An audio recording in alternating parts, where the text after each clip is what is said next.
You're watching Life Report. Pro-life talk. Real-world answers.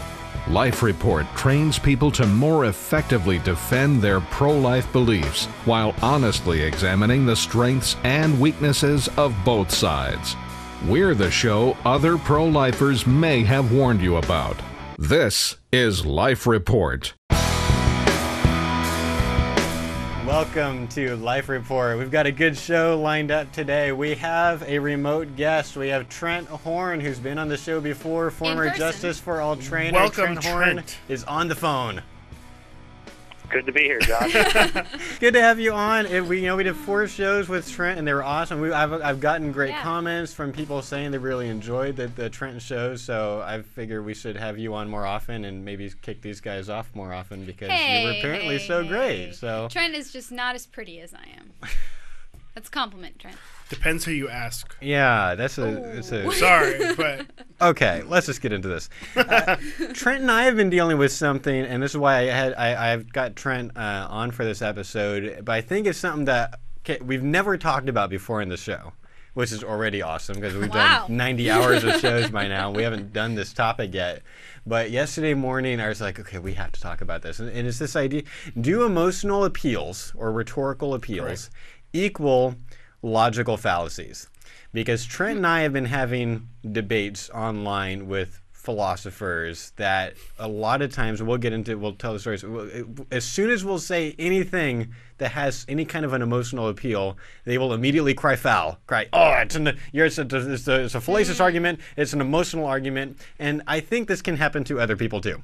And so since we've never talked about it, we're going to talk about it today. Trent, if you can start us off by telling us what is a fallacious appeal to pity, because some emotional arguments are logical fallacies. Yes. So let's know which ones are logical fallacies and which ones are not.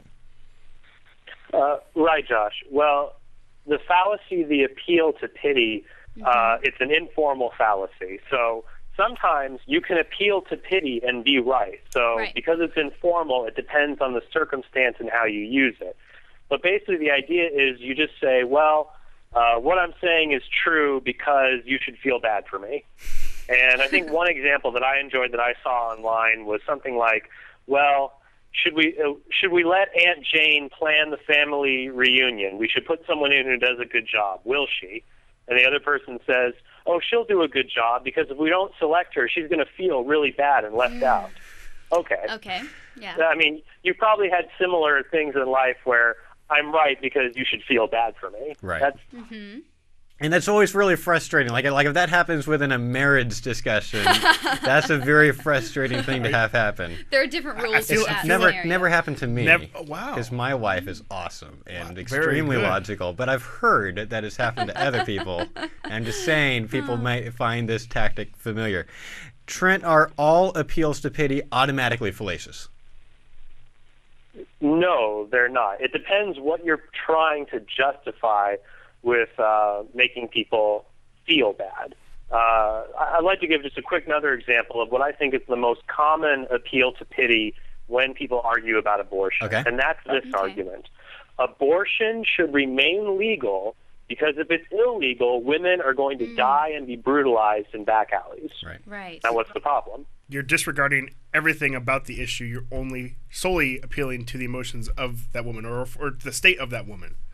It's ignoring the question of whether the unborn are actually human because you don't make things legal based on whether it's going to make it more risky to kill actual people. People feel awfully good after they rob a casino and go away with millions of dollars.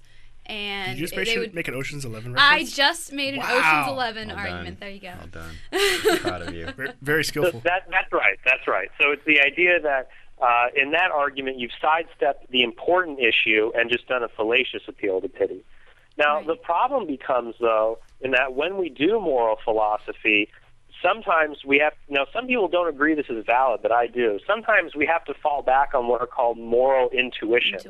That something is just wrong because we know it's wrong. We feel it. And this kind of goes into a debate that I had online and where this kind of comes from. So I'll summarize it just a little bit. Yeah, I was debating the topic, if the fetus is a person, then abortion is immoral. I was the pro, and another person was the con, or against that position. They were arguing even if the fetus is a person, then abortion is still moral. And I thought, oh, they're just going to do, the standard bodily rights approach. Right. Not this opponent. They argued instead that nobody has a right to life, or at least no one has a right to assistance or a positive right to life. And he said that basically I was just appealing to emotions, justify my view. But I think I was not being fallacious. And I'll give an example. Liz, would you be able to help me out with this? Certainly. Okay. So in my argument, he basically said, well, no one has a positive right to life. It's incoherent. No one has a duty to help other people. And in my conclusion, I basically said, I recounted a story about a couple in South Korea who had let their 3-month-old baby starve to death because they were too busy playing with a virtual baby online. Yep. Now, Liz, do you think that's wrong? Do you think what they did was wrong? Absolutely. Well, why? Because it's disgusting. Oh, you got horrible. it's terrible. Yeah, it's their child. Thank you. They have a responsibility to their child. They're spending all their time with something fake. Liz, how do you know they have that? Have a responsibility? Yeah, how do you know? What's your reason? Well, the law says they have a responsibility to their child. Ooh, she's appealing to the law. The Supreme Court once said slavery was legal. I mean, slavery used to be legal. Wrong. That's true. Laws can be wrong. I would have to appeal to some higher form of right or wrong, which would take me probably to. But Liz, intuitively, what if I said this argument to you though? Look, Liz, positive rights, they're incoherent, because to say that someone has like a positive right to live, that implies that someone else has a duty. If you have moral duties that you can't abdicate, moral duties you can't remove yourself from, then another person owns you. And if a person owns you, that's slavery. And slavery is always wrong. Therefore, parents don't have a duty to feed their children. So do you think I'm right? No. Yeah, you did not even have to think about it. Because why was that? Honestly, why was that? You do have an intuition. It's a gut, visceral response to the fact of a parent not feeding their child.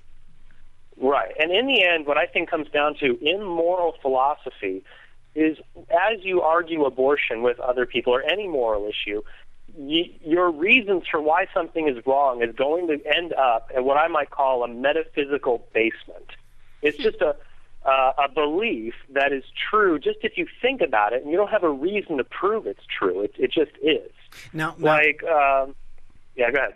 Well, let me, because I think the automatic response is going to be, well, what happens, Trent, when the majority of people have the wrong view? If the majority of people hundreds of years ago thought slavery was okay, or at least that thought that black people were inferior, and that was just their visceral response, how, then why were they wrong? Well, how would you have shown they were wrong? Josh, because our moral intuitions, they can be incorrect. Certainly. Just like our intuitions about the Earth being flat or the center of the universe could be incorrect, and we would demand good evidence to overcome that. But I would argue those were out of ignorance, whereas the status of certain peoples based off their race or color was not necessarily ignorance, but maybe a lack or denying emotions or selfishness. Yeah, I mean, basically not acknowledging that. Well, Andrew, I think what happened in those cases of, like, let's say, we have a moral intuition, slavery or segregation is right, is that people who considered it wrong, what they did was they appealed to deeper moral intuitions in order to invalidate the views. When Abraham Lincoln used to debate Stephen Douglas, the very famous senator from Illinois, I think, or at least another defender of slavery, that Lincoln would use these different arguments. He would say, well, you say that black men are your slaves because you just feel that you have a right to enslave people with darker skin than you. Right. But do you think that people with lighter skin than you, like maybe a Norwegian, have a right to enslave you? Right. Or that you have a right to enslave them because they're less intelligent than you. Well, do more intelligent people have a right to enslave you? And so it's these principles of appealing to the deeper intuition of equality over the mistaken intuition on slavery that I think shows the power of our intuitions and moral reasoning to come to the right conclusion. Now, we can all agree, I think, that it is wrong for pro-life people to use misleading emotional arguments. Like, we should not do that. You know, what do you mean by misleading, Josh? Abortion is wrong because it hurts women. Like, there's all these women, and I could pull out sob stories about how horrible abortion has affected women, and shouldn't that be illegal? I would say that would be like the opposite appeal to pity from the back alley thing. Well, I think that argument does not have fallacy. I think if the way you're trying to prove or argue that by exclusively using, by trying to call people emotion with those type of emotional stories, then that would be the fallacy, not necessarily the argument itself. No, I think the argument specifically that what makes abortion morally wrong, that it hurts women, I don't think that's a good argument. I think there's all kinds of things that. But are people making that argument that it's morally wrong because it hurts? Yes, I don't think they should. That's an appropriate argument, but not to this issue. Because you could make the argument that breast implants are wrong because they hurt women. And we can debate that, and we can decide whether or not that's a practice that we should continue. But the facts in this case are that it's really not about whether or not it hurts women as a procedure at this point. There's a whole bigger issue of dead babies involved. Right. That overrules it. So it seems to me that ignoring that and citing, well, there's all these women that are hurt, or like if you say, look, zygotes are thinking in the womb and about how much they don't want to be aborted, and then they see the scalpel come in and they're like, oh my gosh, or Well, that's just incorrect. Yes, okay, but that would be a fallacious argument. So we can all agree that we should not use fallacious appeals to pity. So I think or fallacious reasoning. So how do you that's the reasoning. That's not necessarily using the emotion. Okay. How do you respond to pro-choice people, Trent, who do pull you're using an emotional argument card when you're actually not making a fallacious argument? Well, I would just say that in your discussion, just be prepared to turn the tables on them. Just if they say, well, you're just using an emotional appeal, you don't have a good reason to support your view, just kind of turn the tables on them, and just any argument that they offer as to why something should be the case, something should or ought to be, in the end, they're going to say that they don't like something.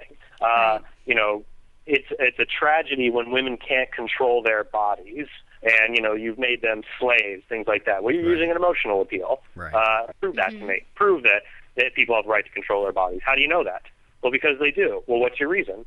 And eventually they will fall back into these, what Alvin Plantinga calls properly basic beliefs. He used it in a different context, but I think there are properly basic moral beliefs, like when Liz and I talked about why it was wrong to starve a 3-month-old baby. Right. Liz, I know you didn't have an argument right off the bat just to refute me, but you had an immediate response that it's just obvious that it's wrong. And even if you can't think of a good reason why, you're still within your rights to say it's wrong. Is that a fair assessment of what you kind of believed?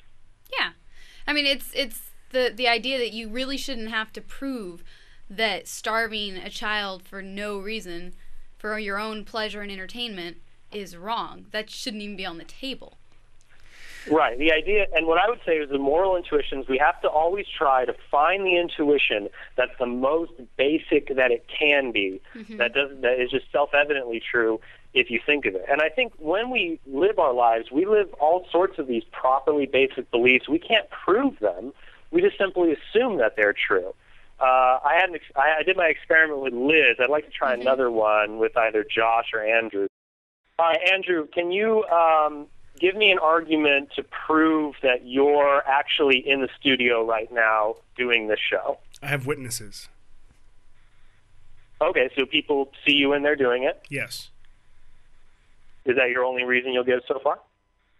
I have witnesses that I can state for myself that I am here, that you would have to trust me, so that I would have to argue that I'm trustworthy. I'm not really sure what else I can really offer other than that you can go online and check. But and would you also, and the most basic one would be, you are seeing the show being recorded right now, and you hear it, and you feel the chair underneath you. Oh, you're asking for not necessarily me arguing why you would think I'm here, but why I am here?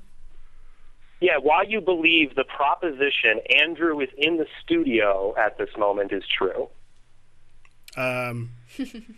Because you gave enough reason. You gave okay, and I'm going to give you an argument that I think proves that you're actually not in the studio, even though for all purposes you think you do. Okay. And here's how it would go. It's possible that there are simulated realities like the Matrix. Those are possible. Therefore, simulated reality exists in some possible world. If someone could create a simulated reality in one possible world, then they could create an infinite number of simulated realities. Right. And if there are an infinite number of simulated realities, then it's almost probable or 100% accurate that we are one of those simulated realities. See, but then therefore, you are in a simulated reality, and you are actually not in the studio right now, and it is an illusion created by a computer. No, I would argue that you've just pulled just a random story from nowhere and have no basis for this, no evidence to prove this, and you doing that has completely removed the discussion from the reality of me being here to some hypothetical story about the ability to be able to create these alternate realities, and I don't see you being able to prove that type of, or have grounds to be able to convince others that is plausible.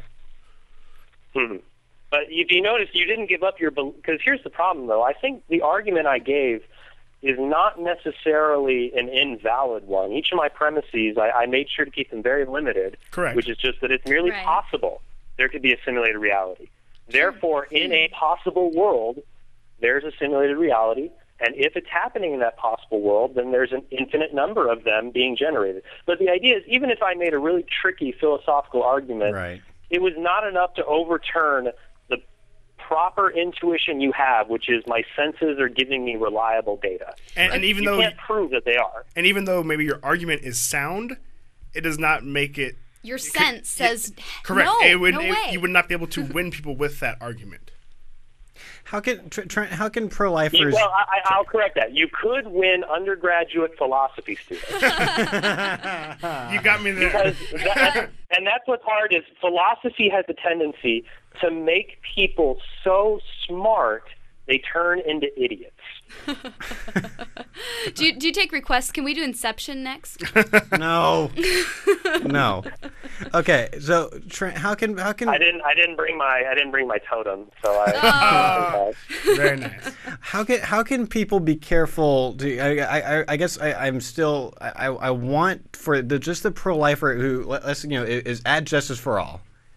Talking to pro-choice person, and they say something like, well, let's say the pro-choice person says, well, clearly it's level of development that matters. You have to be sentient, and you have to be able to understand that you're a unique entity that's going to exist over time before you're a person. And the pro-lifer responds, but then newborns wouldn't be people, and we'd be able to kill newborns. And the guy immediately says, nope, that's a fallacious argument. That's like, you're just appealing to because newborns are pretty, and it would look gross to kill them, and most people are against killing them. But hey, Marianne Warren made this argument in her essay at the end of her postscript. So he basically says, yes, maybe my personhood criteria does justify killing newborns, and that would be really hard for a lot of people to get, and yes, we are in the minority, but maybe this will just be one of those slow, long, hard battles, basically, that maybe the right view actually is that it's okay to kill newborns. So what do you do when an emotionless person or tries to attack the fact that you're trying to make them be emotionally attached to the child?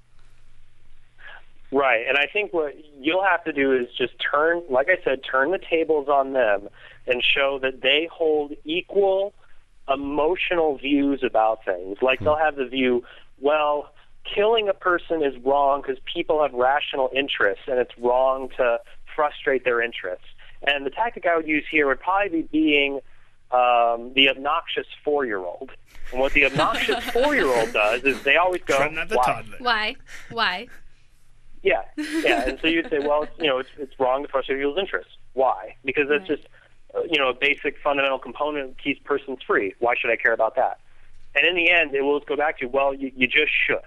Right. This scene is very reminiscent. Does anyone have a flashback to the 1990s? The scene in Terminator 2 where John Connor tries to explain to Arnold Schwarzenegger why he shouldn't go around killing people. Does anyone remember that scene in the movie? Yes. It's a classic scene. And basically, you got this, whiny 13-year-old John Connor trying to call off the Terminator from killing these two random guys. And he said, you can't go around killing people. Why? What do you mean, why? You just can't. Why? Because you just can't, okay? Okay, sorry. Or, however how it goes. Right. Right. Because eventually it gets to, well, because you just can't. Mm-hmm. And then that would, again, call to some kind of underlining, ingrained right and wrong that we all would possess. And that would kind of, the underlying argument there is that we all know that it's right. It is fair to make rhetorical appeals. I mean, when I did my debate on this website, and Trent was coaching me through it, I was debating a very Peter Singer-like heavy consciousness guy, and I closed it. I literally stole it from Trent. Trent said I could, and I didn't quote him, but basically my close was, look, my argument is that it's prima facie to kill human beings because wrong to kill any full-fledged member of the human community. My opponent thinks that it's all about consciousness, and that my view that it's wrong to kill newborns is not true. That infanticide is morally justifiable. And I close by saying philosophers call that a counterintuitive notion, and I think it's totally crazy. And you probably do too. And yet, and some people thought it was very, very strong. And then a lot of people were like, oh no, he's just making an emotional argument. It's wrong to kill newborns. And no, it's okay. No. It is wrong to kill newborns. Go ahead. Okay, here's a problem. When did philosophers beat themselves at their own game? If you look back at the history of rhetoric, starting with Aristotle, whose instructor was Plato, whose instructor was Socrates, who's pretty much the first known rhetoric instructor that we have. Right.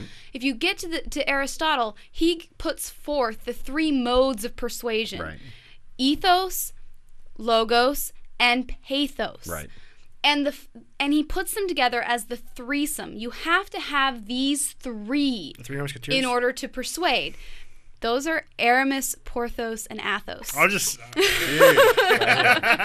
Nice. But to start, you have to have all three of those. You have to have credibility, you have to have logic, and you have to have passion. You have to have an appeal to people's emotions. That is part of the persuasive process, and to cut it out is to turn people into robots. Yeah, and this is an important point. I got an email a while back, a very long email from a very smart pro-choice philosopher named Jerry, and I wish I had more time to cover more of his thoughts. But he basically was taking offense to a recent episode where I told a story outside of Justice for All, talking to a pro-choice person for over an hour, and it felt like it was going nowhere. And then in the last 5 minutes, I made this much more rhetorical appeal. I talked about it being selfish to abort when there's all these people that are willing to adopt, and Sirius is like, no, it's all about me. And I showed her the exhibit tour. We toured through the entire JFA exhibit, which there's 6 major arguments we make. There's graphic pictures on that exhibit, and it was after seeing those and after I'd made my appeal, she basically said, okay, I actually would not have an abortion. And Jerry took great offense at this story because he felt like I had emotionally bullied her. He said, you won the argument. He said, the only reason you won the argument is you made emotional arguments. And I was talking to my brother Tim about this, and he said, no. You'd already won the argument. During that 60 minutes that I didn't talk about in the show, because there's 60 minutes of just logical personhood back and forth that we had. It's not like I spent the whole time look at graphic pictures. It's not what I was doing. Right. But she didn't have a lot of responses. She basically had a lot of problems she felt like were with she didn't, objections to the pro-life view in general. It's putting them together that makes it powerful. It was at the end. He said, I'd already won the argument, but it was at the end that I persuaded the person. Well, and that's the thing is, a lot of times, especially with an issue like abortion, people will cling to this and be so stubborn about the issue that the facts will be laid out. You won the argument. emotions are what are required to punch through to the person. Right. There's like a wall there. My brother says it's that pig-headedness we all have. That's why, like, JFA, you use the pictures, because you have to create that emotional response to be able to connect to the person. And that's what the pro-choice side already has. Right. In spades. And they have the platform to put it out there and give the emotional stories. And that's why everyone who comes up is so concerned with the woman and the situation, and what if this and what if that, what if she's raped, what if they're poor, what if she can't go to school. All of those things are emotional arguments, are outside emotional appeals to the woman, and those are in place. And how can we not, how can we be logical robots in response to something that's already emotionally loaded? And that's the important point, is that some people actually think that's what you're supposed to do. Like, certainly the people on this debate.org website that Trent and I are on, some of those people literally think you can only make rational arguments. Emotion is completely out of it. And I say no. They cheapen debate. We do not have to act like these philosophers in ivory towers that just, we only make rational. I mean, you can't dirty their hands. Aristotle didn't even do that. Why am I supposed to do that? But that's the wrong view, that we have to. It's all about putting together a puzzle. I like. Go ahead, Trent. Well, I would say, that is, philosophers, people that read a lot of philosophy and are committed to it, they're a very small subsection within the pro-choice movement. What I've noticed is pro-choice advocates that speak to the general public, like Nadine Strawson, whenever she debates Scott Klusendorf, purely rely on emotional appeals. But when you get to philosophers that want to have the strongest argument to defend abortion, usually they endorse infanticide, because then it really strengthens the argument for them, and like what your opponent did to you. And I'm debating him right now, Josh, so we'll have to see. Oh, are you? I just submitted my opening round today, so we'll have to see how it turns out. We'll see if he does a good job responding to your actual arguments versus me, because I think the reason he lost my debate was he spent half of his time straw-manning me into a different argument, so I never mind to saw through that. So we'll have to see. But I think you've hit the nail on the head, the right point. Like, when pro-lifers respond to the question, what about abortion in the case of rape, what I try to balance is giving the logical argument for why it's wrong to kill the fetus in this situation. But usually I might tell a story like about a friend of mine who was raped and decided not to abort her child, and maybe paraphrase what she's told me to add the pathos to kind of buttress the logos, like what Liz was talking about. And that's a skill I think all pro-lifers really need to work on, is marrying both of them. Closing comment from manager. Well, and I just think that if the question is, do emotional appeals, are emotional appeals logical fallacies, then yes, trying to use exclusively emotional appeals, that is the fallacy. But you can't remove emotions, particularly from an issue like this. Right. And even though you can get into those deep, just strictly philosophical discussions, removing the emotions, in my opinion, is a fallacy. Right. If you remove them completely. Entirely, yeah. So the ironic thing is that Jerry emailed me hoping that I would stop using emotional arguments, and my response to him was, not only do I think appeals to emotion are important, but they're probably more important than in fact, I don't do them enough. I need to try to do them more. So here's my challenge for our listeners. At what rhetorical appeals have you found helpful in talking to pro-choice people that's helped persuade them, not only your logical argument, but also rhetorical appeals? And if you found things that are helpful, email them to me at josh@fresnoprolife.org, and we'll talk about that in a future show, because I agree. I think pro-lifers need to get better at this. Trent Horn, good to have you on. I think that was fun. And that's our show. Thanks for watching. You've been watching Life Report, Pro-Life Talk, Real World Answers. Life Report is produced by Right to Life of Central California. Visit their website at fresnoprolife.org.